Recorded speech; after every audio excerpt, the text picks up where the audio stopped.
This is my Unit 17 Digital Marketing assignment. I'm going to start talking about digital marketing in the marketing function. First, I'm going to define what digital marketing is. So digital marketing is thought to be an extension of marketing as a whole. However, it can also be seen as just a different type of marketing. However, right now, it's more like a method that people use or marketers use as an extension of physical marketing using digital media and technology, things such as social media, internet, and mobile devices. All of this, as well as in traditional marketing, is used to communicate a message to an audience. Within traditional marketing, there are different trends that are happening in the moment. Some of these are things such as telling a story with your message, focus on your audience, having some more privacy and transparency in order to build trust with your customer. Also, social commerce. This is referring to selling stuff on social media platforms. Also, YouTube advertising, content segmentation, and conversational marketing and quality interactions.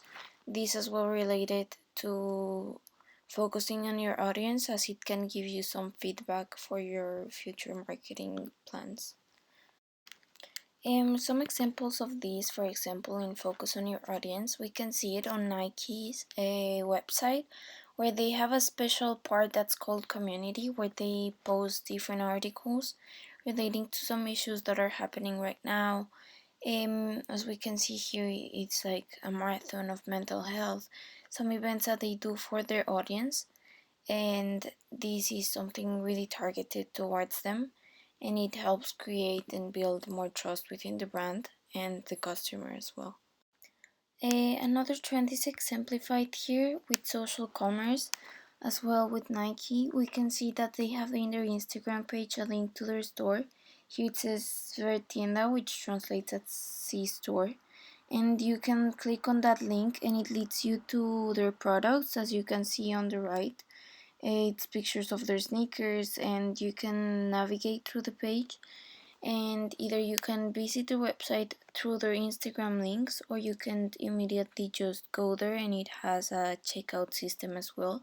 And this is not exclusively happening on this platform, it also happens on others. As part of the messaging for marketing, there's also marketing objectives within a company, and these can be different. There's three types mainly, which are lead generation, customer retention, or brand awareness.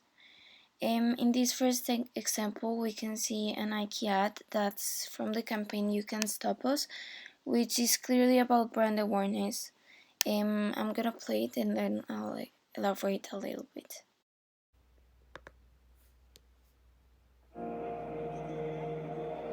We're never alone.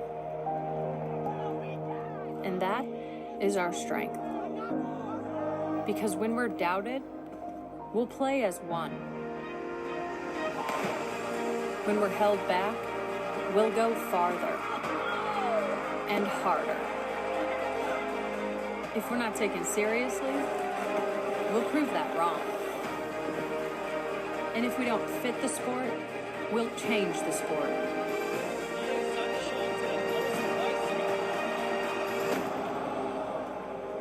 We know things won't always go our way.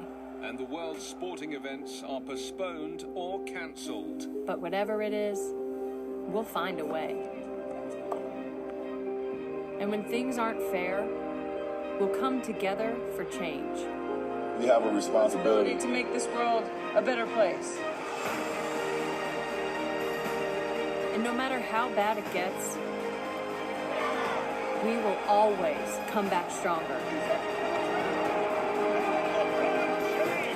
Because nothing can stop what we can do together.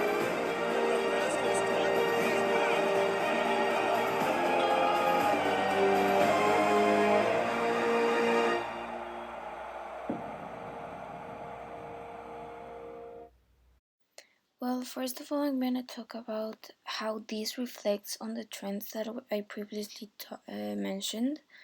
This clearly is the one of storytelling. It creates an image of things that are happening currently. There's footage of athletes working out, playing, that show different social movements and aspects such as COVID and the effects that it cancelled a lot of sports events. There's also some reflection of the LGBT movement, and at the end, there's some athletes taking a knee during the national anthem in protest of police brutality and racial injustice, which also shows a political movement within their ad. This was published in 2020 and it was very appropriate for that time being.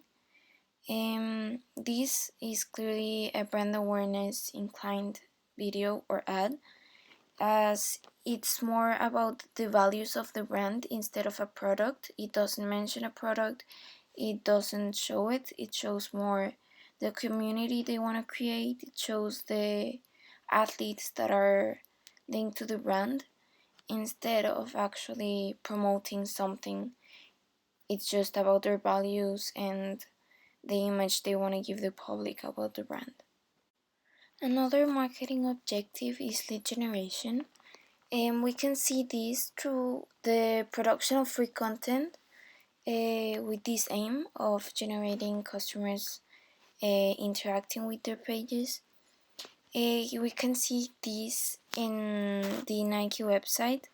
That's in part of their community aspect. They have also coaching, they have a culture, and they have a lot of articles that talk about different things that are relevant to the customer of Nike. This engages the customer in a beginning with something else rather than the product. So, for example, I could be scrolling through the website and I come across an article that sounds interesting. I start reading it, and then it links me to a product that they actually sell, and I might be more inclined to buy that product because I created a relation through the content that Nike gives for free to the customers. There's the last one, which is customer retention. And here we can see an example of some strategies that they do. There's no specifically, I couldn't find a campaign. However, I know that having processes simplified and made more practical for the customer can help with customer retention. Here we can see that the Nike website has a help button which can give you or link you to someone that you can contact for any help that you need. You can also give feedback in case you are dissatisfied with something. Another strategy of this is having responsive websites that they are mobile friendly or in any device they work the same way. So this can help with customer retention. Next, I'm going to be talking about how the digital communication is delivered. This is the communication delivery methods. There's different examples of this. In the first one, as you can see, it's like online ad, especially displayed ad or banner. They can be called the same way. A display ad is something that's shown to the customer or to the reader in a website or in an app. And as you can see here, this is an example of a display ad that's a banner. It's more imagery rather than text, which makes it a banner, and it just appears on the side. It can appear at the top, on the bottom, on a corner. Next, we have pop-up ads. These are ads that come up on your screen. They don't cover the whole content, but you do need to interact with it in order to keep going and reading the content that you're reading. You need to close it, which makes the audience actually needing to see the ad, and you see it for a longer period of time. As with banners, you could just ignore them. Then we have floating ads. These ads are ones that stay, but they're not static as banner ads. Banner ads don't move when you move your screen, they stay in the same place. Floating ads, in the contrary, and as you can see here, move with the even when you're scrolling through the page, and they can be there for a couple of seconds, up to 30 seconds. Then we have interstitial ads. These can be also pop-up ads. However, these ones cover the whole content and not just a portion of the screen. These cover the whole screen, and you also need to interact with them in order to keep reading the content you're seeing. There's also other ways of showing your product to an audience, and these can be optimizations. This is search engine optimization, and as you can see in this video, it's when the programming in your own website has certain keywords that helps it appear at the top as soon as you look up something related to it. Then we have search engine marketing. This is something that you actually pay for. It's an ad for your website to appear on top. As you can see here, the Nike does have search engine marketing and optimization.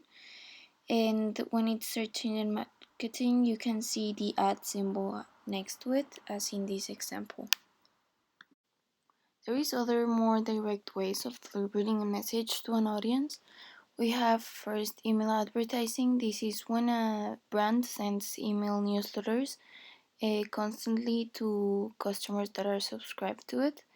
This helps also with brand awareness, as it keeps the brand in the back of the people's mind, and it makes it more identifiable in case they see it physically. And then we move on to the social media aspect of marketing campaigns. Here we can see video marketing, and it's published on a social media platform or streaming platform, which is YouTube. We have two examples. We have this one first, and I'm gonna play it for you. And then we have this one that we've seen before, and it's the same case as in the last one. This one is published on the streaming platform of YouTube, where customers can interact, they can comment, they can like, they can dislike, they can share the video. Then we also have to consider the market segmentation and the main users of each platform. Here for YouTube, the main user age is from the ages of 25 to 34, with 518.5 million users worldwide in that age range. The predominant users in YouTube are male. And as we move on, we also have some Instagram posts. Here we can see of the same marketing campaign of You Can Stop Us, Nike. They posted on their main Instagram page an image, a text advert. And it can also be targeted towards the same demographic as the main users are in this same age range of 25 to 34, sorry, with 462.8 million users worldwide. However, the predominantly users are female. Then we have Facebook. Here it's the same marketing campaign. However, this is the same video that was published in YouTube of You Can't Stop Us. This was published to the GQ Australia Facebook page. The same case scenario with the market segmentation. However, this has a broader range of viewings. Instead of being around the 400 million, this is around 650 million users aged 25 to 34, with as well predominant male users. Then we have Twitter. They posted some content related to the campaign. It's not specific, however, it's relevant still. The main segmentation for Twitter is from the ages of 25 to 34 as well, and following by 35 to 49-year-olds, with predominantly male with 71.2%. Here, Twitter is considered a more opinion-based platform.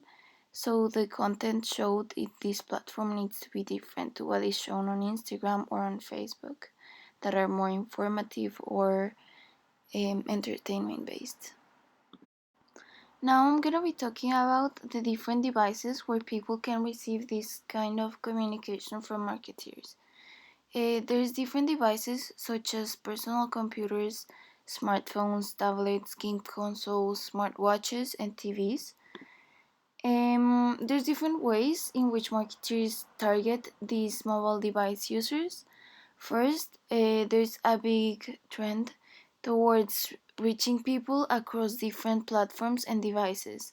57% of the worldwide population use more than one device, which is why it's really important to have a high inventory of ads and placing them in different platforms as well would also help increase the brand engagement you get to create. They also use Google Ads and Facebook Ads as they are a tool that can help you tailor your ads towards a specific device user. It can be the brand, it can be that it's a smartphone, it can be that it's a tablet. This helps you actually reach your audience. Um, then we have making websites responsive and easy to navigate. It's really important that websites are easy and practical as mobile users bounce as soon as something becomes difficult. This means that as soon as you get to the website, if something's wrong, you leave that website without making any move from the first page. Finally, we have search engine optimization, which is actually relating to location in this case, as it ensures that people in the area or in your local area or in your segmentation are actually looking and watching your ads and seeing them, instead of people that are not actually interested in your product because they're not they cannot reach it in any way as they are in a different um, geographical segmentation. And finally, we have some statistics of the age groups that use more the internet, with 32% in the biggest group, which is almost a third of online users, were aged between 25 to 34 years. The second biggest group is between 35 to 44, and the third one is with 18% of the world population being of 18 to 24 years. As with traditional marketing, there are some benefits and some concerns to online advertising. Some of the benefits here are one, that it's costly and it's timely. Brands need less capital than in traditional marketing being TV, radio, and they can begin with making small things, making some blogs, email advertising, which is almost no cost, it's really low cost. Also, you can manage your budgets as you can also pay just for what people when people click into your ads, um, as you can just pay for people that are interested in your product and actually want to keep going and keep looking at the ad. Um, Also, with digital ads, you can set a budget limit of the numbers of times customers see your ad in a period of time, and there is no minimum amount that it's required for you to begin an online campaign or an online marketing campaign, which is really easy for and practical for startup businesses. There's some statistics relating to this. According to demand metrics, it points out that some content marketing is 62% less expensive than traditional marketing, and it can generate up to 3 times as many leads as traditional marketing. The second benefit is measurability. So this is relating to analytics. There's free analytic boards like Google Analytics that can help you measure the success or the failure of your digital marketing campaign, and you can find out quickly which is working, which is not, and you can after that modify your plans. There's also these minute tracking abilities that allow marketers to measure the results of their investment with these analytics. Then we have formatting. This is another great advantage of online marketing, as there is no perfect ad and it's easier to do modified online and to change some things and test and do a test and trial kind of model and see what's working, what's not. And it helps you as it's a quick fix and it's quicker than in traditional marketing. There's also better targeting of audience. Here, one of the key points is that you can one um, have more statistics to know which is the audience that's interested or who would be interested. Websites such as Facebook and Google can help us know who to target based on their profiles and their search history, and this allows marketers to target this kind of audience with specific messages that are most likely to interact with your brand, make a purchase, or follow it. Then it's coverage. Here it's the ability to reach more people around the globe. It can offer beyond like a local area, and it can reach out of this geographic limitation as it's online. Then we have the speed. With digital advertising, marketings don't need to wait weeks or months to look at the results of their campaign. Here with a digital marketing campaign, you can see real-time results and adjust, as I mentioned before, quickly in case something's not working. Now we move on to some of the concerns of online advertising. One of the main ones is banner blindness. This is when people tend to ignore it, elements of the page that they think this could be correctly or incorrectly that are ads. Here is because we receive so much like information and things that are in our surroundings that we get overwhelmed and we focus on what's important for us in that moment. In this case, people tend to ignore your they can ignore your ads. However, it's important to consider that the placement and the design of the ad is really important, as this is a learned behavior from people that are just scrolling through internet. Maybe a different ad placement or a different design that doesn't look that ad like can help prevent this from happening. Then we have display variation. This is when different websites look different in different devices. It can look different in a computer than in a smartphone. And it's important that businesses are prepared for this. Um, right now, people are shopping more than ever online. So you need to ensure that your website is optimized for mobile viewing. Then we have ad blocking. Here we have some statistics that say that 42% of users worldwide use some form of ad blocking, and 27% use ad blocking through like their desktop, mobiles, or tablets. And this can also lead to losing some tracking data of the customers, and it can also lead to the cookies of the site not working as they should be, which can create a less great experience for the customer when they're navigating through your website. Then we have privacy and data security. Um, Here, 27% of customers understand how companies use their information, and 86% would like more transparency and actually understanding it. Also, marketers are having to comply with regulations especially when there's visitors from around the world. You must ensure that you comply with all the laws covering the population that visits your website. Then we have customer location tracking. Some people are reluctant to let tracking settings on due to their privacy. However, it doesn't allow marketers to target ads based on location, which might reduce their efficiency. And finally, we have spam.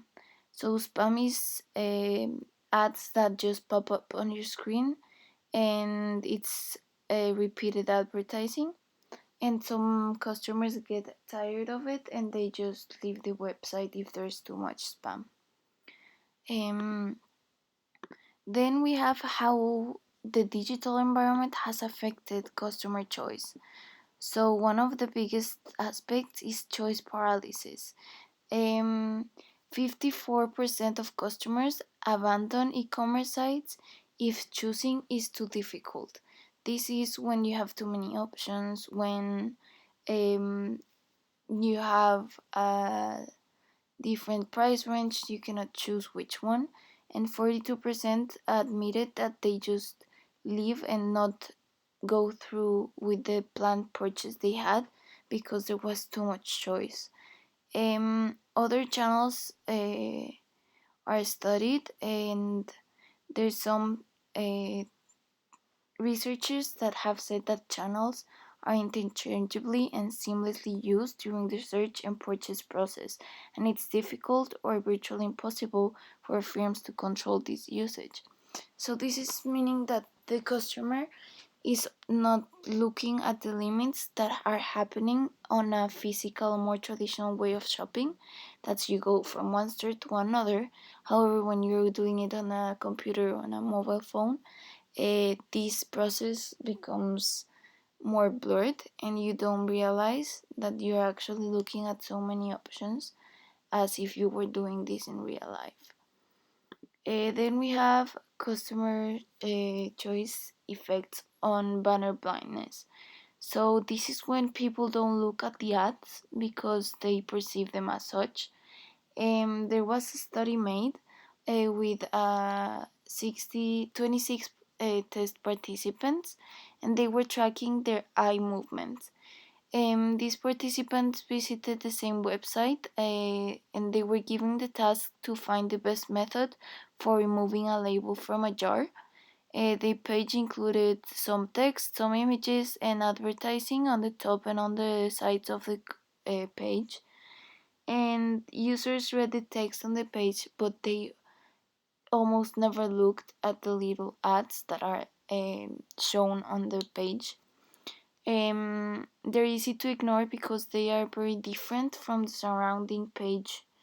Like the content that you're actually interested is contrasting with the ads, which makes you identify it quicker. If they can blend a little bit more, maybe people could actually pay more attention to them. Now I'm going to talk about some of the compensation models. This is the way in which marketers pay for their advertising. There's different types. The first one I'm going to talk about is cost per click or CPC. This is paid for each click that is made on an ad. So every time someone that's going and scrolling through a website and see your ad and clicks on it, that's less money and you pay for that. Then we have cost per mille. This is CPM, cost per thousand, and it's cost per thousand impressions. Every time your ad loads on a web page or on an app, basically you're paying for it. However, you pay for the thousands, not for individual ones, as in per click. Then we have cost per engagement or CPE. This is when you pay for every time someone interacts with the campaign in some way. Interacting can be pausing or muting a video to submitting your contact details for something. Then we have cost per view or CPV. This is when marketers pay for every time the video ad gets played. This is specific to video ads. to every time someone actually watches it. Here you can measure different things, how much time someone spent on it, if they left immediately, if they paused the video, if they muted the video. And finally, you have fixed cost. This is when the agency and the client agree on a fixed price. You consider expectations and the hours of work and rates previously to the campaign. So this is more based on the full project rather than what the project produces for it. However, there's also a quote that needs to be met and it's negotiated beforehand. Now I'm gonna be looking at digital strategies that two businesses used to meet their target objectives. Now I'm gonna be looking at the Game of Thrones final season marketing campaign. Season 8's marketing budget for this series was of around $20 million. It was launched on March 2018 through different platforms. It also used different strategies: social media marketing, collaborations, physical marketing, and interactive virtual activities were some of them. Now, I'm gonna be looking at the trailer for Season 8's Game of Thrones. This was a trailer released on the official YouTube channel of Game of Thrones, and it was also released later on Twitter platforms. This trailer broke every record that was previously recorded by the HBO platform. It even broke and surpassed the Season 7 trailers that had 61 million views in a 24-hour span. This one had 81.5 million cross-platform views in the same 24-hour timing. Now I'm gonna show you the visuals of the trailer.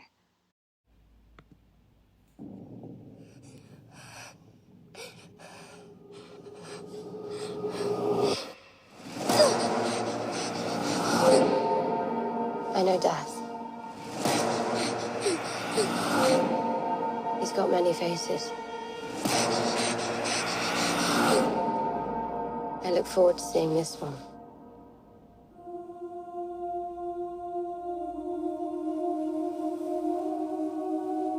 Everything you did brought you where you are now. Where you belong. Home.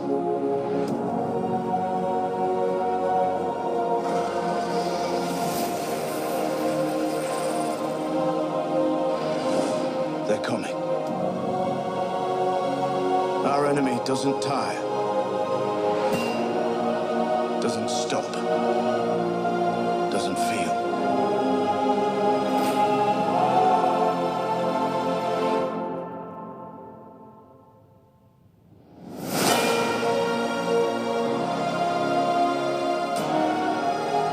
I promise to fight for the living.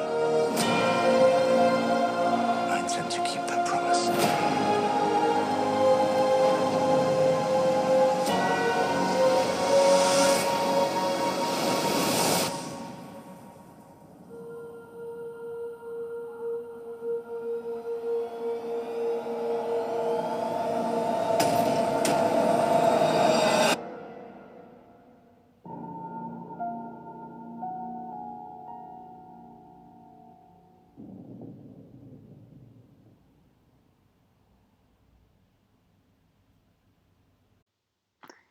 Game of Thrones did a lot of collaborations with different brands.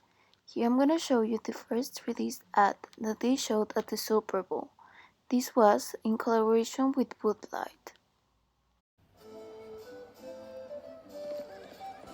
It's a beautiful day for a joust. Indeed. Sun's out. Got my lucky loincloth, cold Bud Light, comfy throne. I don't have the plague anymore. Look, it's the Bud Light. You, hold my beer. You, hold my other beer. Whoops. One more. All right, let's tap this keg.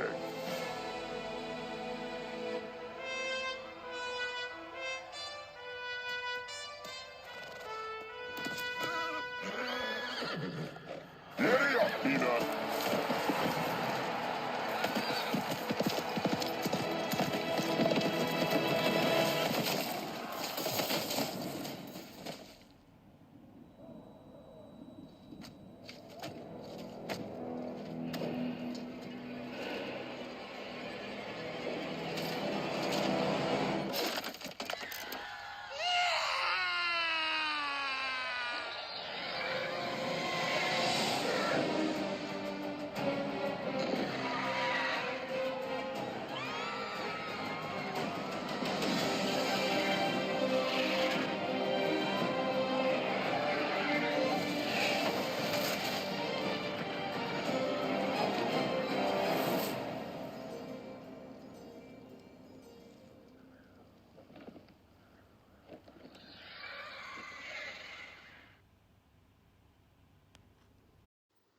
This is a perfect example of YouTube and video and social media marketing.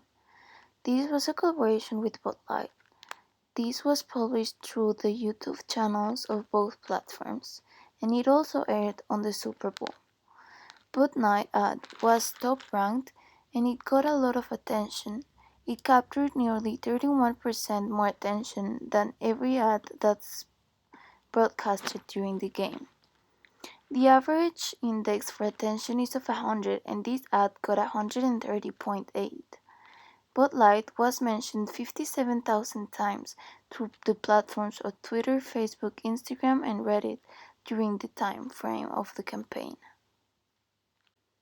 This showing how efficient and how successful this marketing messaging was. It also shows the ability of marketers to target the right audience in the right platforms. Now I'm gonna show you a little bit of what HBO did with Twitter for Game of Thrones. To celebrate the final season of Game of Thrones, HBO and Twitter unveiled an industry first: data-driven playback in digital out-of-home, pulling from real-time conversation on Twitter. It all began when 20 co-branded posters were released exclusively on Twitter. Fans were then invited to share who they wanted to see take the throne. They were also treated to new hash emojis for each contender. In New York and Toronto, the conversation came to life. At the top of every hour, instead of a scheduled sequence of creative, the digital boards were triggered to reveal the top trending character, with the creative and the tweets instantly updating in real time to reflect the fans' sentiment, an effort that required an always-on command center of data scientists and moderators, over 1.2 million frames of animation, a 12-hour playlist, and 100% share of voice. As the most tweeted about show in history, Game of Thrones deserved a collaboration as groundbreaking and engaging as the show itself. HBO and Twitter delivered. As you can see, the social media marketing relates to the trends that we talked about earlier. It focuses on the audience and it lets them have a conversational marketing and quality interactions between them. It allows the customer to have a more personal interaction, especially because these were bots. It gives them the feeling that they are actually making something happen in order for their favorite character to win. This whole interaction created over 2.3 million mentions on the platform. Game of Thrones also created with Snapchat some filters for the users. This one you could put on the streets and it might show a character or something from the Game of Thrones series. This is something interactive that drives the attention of people. In case you see it on someone else's platform, you are basically advertising or paying for advertising through an indirect way, as if people use their filters and they post it on their social media. It may drive others that are in the similar group or with the similar interest to do the same and watch the Game of Thrones premiere.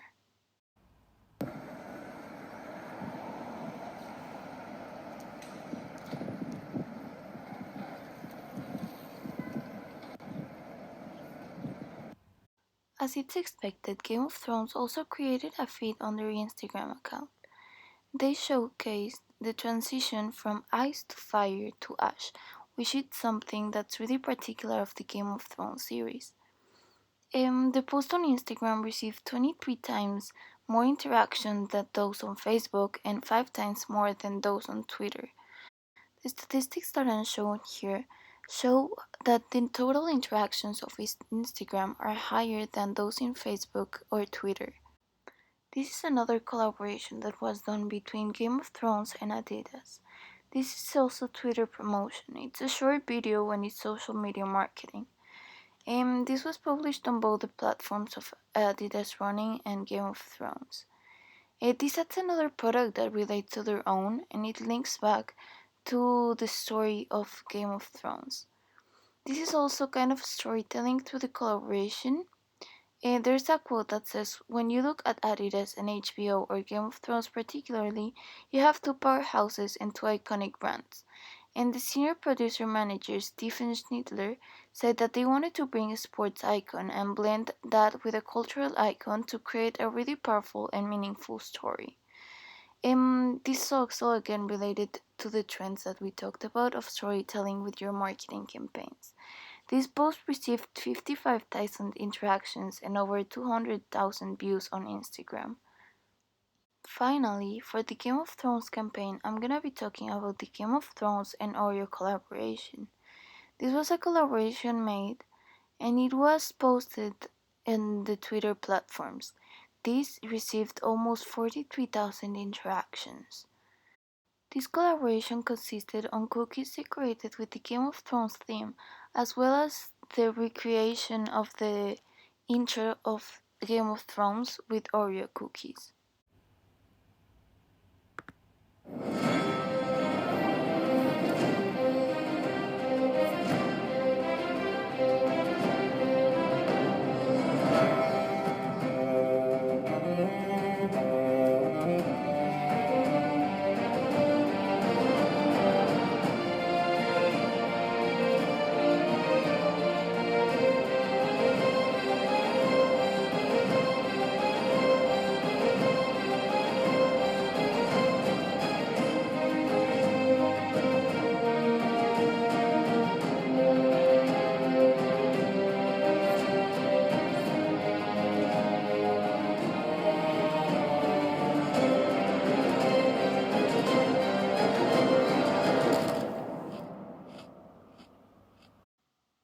This ad used customer segmentation, which is also one of the trends that I talked about before, and it mainly focused on the platforms of Twitter, Instagram, and YouTube. It's where it was mainly published, and from the age ranges of 19 to 34-year-olds. This helps the company to know which platforms they want to use, especially the age, and then look at the demographics. And as we talked about before, these three platforms have almost the same demographic, which aligns with this customer segmentation for the collaboration of Game of Thrones and Oreo. Finally, with the metrics, the amount of Game of Thrones content on different social platforms rose, as you can see in this graph, in November, because brands were capitalizing on the phrase winter is coming, as winter in actual life was actually coming. And this resonated with the Game of Thrones fans. And then it went down again in March, but it took off once again to later on just stabilize and go down as with any campaign. When they looked at how many people watched live the premiere in HBO, the episode had 11.8 million viewers, which is 1.7 million more than the last season's one. This is a success for the campaign as it increased their awareness on customers and it helped them have a greater viewing overall on their service, product, whatever you could call it. Finally, I'm gonna be looking at how the campaign actually achieved the goals. So according to their whole marketing campaign and the whole collaborations they did, I'm assuming, as I couldn't find the actual marketing objectives, that it was to create brand awareness within different platforms. This was successfully done. They had a lot of collaborations. They did a collaboration with Red Cross, Adidas, Oreo, Mountain Dew, Johnny Walker, Urban Decay, Bud Light, Shake Shack, Funko, Dijon, and a lot of other brands due to this high amount of exposure that was happening at the moment joined and created Game of Thrones content without being actually related to the campaign. However, this helped the brands. These brands were Spotify creating playlists, KFC creating some advertising, Duolingo putting some imagery on their app of Game of Thrones. This, of course, helped increase the brand recognition within different demographics and different target markets from these different companies. And as these brands already have brand loyalty, it helped Game of Thrones get a little bit more credibility on their campaign, and took advantage of this. Some strengths that I see in this campaign is the use of social media. This helped create awareness and also by the use of the trends and realizing them. They did things such as telling the story and with brand collaborations. So, for example, with Oreo, they created the same story and they reflected it on another product. Then with Adidas, they mixed two different brand values to create a common one, and they created new products that then customers would be able to get. Also, I think that interactive forums, they not only had the Snapchat filters, but they had another YouTube ads that were live streamed, and you could join the video and join a quest that was organized there. They also this also helped, I think, to get the customer more involved, which in the long run creates brand loyalty towards HBO and especially Game of Thrones. Also, I think that one of the most important things they did was Twitter, and as the video I showed previously, they not only showed the campaign there, but they actually did interactive, included interactive elements on it, and they opened a conversation which created conversational marketing. They let their audience kind of be involved in the decisions, and they created emojis for them, which I think was a great spot on element of this campaign. I think the budget, of course, helped them. They had a great budget, and due to this, they could also advertise on the Super Bowl, which is big audiences from different markets. This helping them again to create brand recognition. They had also, as I mentioned, many collaborations. I think this could have been one of their weaknesses. However, how it turned out, it was actually a benefit, but it could have been a weakness in case that some of them weren't as recognized as others. And this actually happened, but with the great content that was being created around this, it also turned out to be a good thing at the end. Considering all the metrics I've mentioned before in each of the adverts and the elements of the campaign, I think that the whole integrated campaign reflected great success. They had a great response, they had great viewing, and they had great interactions towards among their different platforms.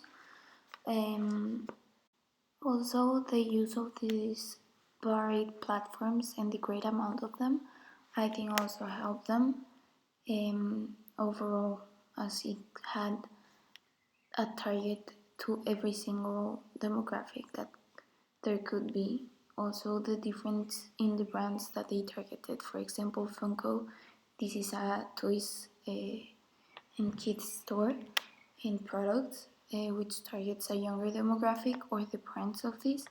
And also, Oreo, it's kind of like more things you see in a supermarket, and if you go and you see the special editions and the marketing of this product, you could also be recognized by an older demographic. Adidas younger demographic, ages of 18 to 25, and as well the alcohol brands. It can be Bud Light, that's younger people, or Johnny Walker, that can be older people. Overall, I think that they actually hit every single aspect in a positive way. The only recommendation I could make is to have a more focused target market or target audience for your campaign. However, this would have been more of an issue with a campaign that wasn't as worldwide spread, and with something that is not as broad as Game of Thrones and the saga. Overall, I think it was a success. Now I'm gonna move on to the second marketing campaign that I looked at. We've seen some of these ads that were part of the campaign. However, I'm gonna look into much detail here. So first of all, we have a YouTube ad. This was part of the Play Inside Play for the World, which was part of the You Can Stop Us campaign. This launched in March 2020. It's footage of various individuals and athletes working out at home. This is kind of like a storytelling ad, as COVID caused all of us to be in lockdown for quite a while. And Nike tried to make something out of this and inspire people to work out at home. Then we have this ad that we've looked at as part of brand awareness. However, here it's also a video marketing, and it's the use of social media as well. Here we can see a reflection again of telling a story, which is a common ground that we've seen in both campaigns, especially Nike campaigns as well. They are mostly about this instead of a product. This launched on July 30, 2020, and it had 58 million since the launch. 58 million views, sorry. This also tells another message rather than just COVID. It tells a message of inclusivity and perseverance. It also gains the attention of protests that were fighting in that time period of social injustice and systemic racism. This also was and showed the events and worldwide events that were suspended due to the pandemic. And it showed a lot of athletes and the effort they make, which is kind of relating to their audience as people are aspiring to be this fit persona. Then we have this Nike ad that was posted on Instagram. This is also part of the You Can Stop Us campaign. It says, if you ever dreamed of playing for millions around the world, now is your chance. Play inside, play for the world. Here again, relating to the first YouTube ad that I showed, it's part of this integrated campaign of playing and working out at home, which is related once again to COVID. Then we have this Instagram post, which is a collaboration between Nike and Cristiano Ronaldo, a professional soccer player. This post generated 1.4 million in MIV, which is media impact value, and it's an algorithm that analyzes data to determine the media impact and influence in marketing actions. This Instagram post also placed Cristiano Ronaldo as a top celebrity due to this campaign. The Nike data shows the power that celebrities have and the influence and how it can amplify the message. So this as well, trying to create brand awareness through the use of social media influencers. And this influencer marketing also helping once again brand awareness. Moving on, we have Facebook. This was a publication made by GQ Australia, which earned 25,000 in MIV. It also had a great reaction. It had a lot of interaction within the comment section. Then we have Twitter. This doesn't have much metrics, and it's not specific posts as well because of the nature of the platform. Now I'm gonna be looking at how successful the campaign was. I think that the campaign followed trends of storytelling and it focused on the audience.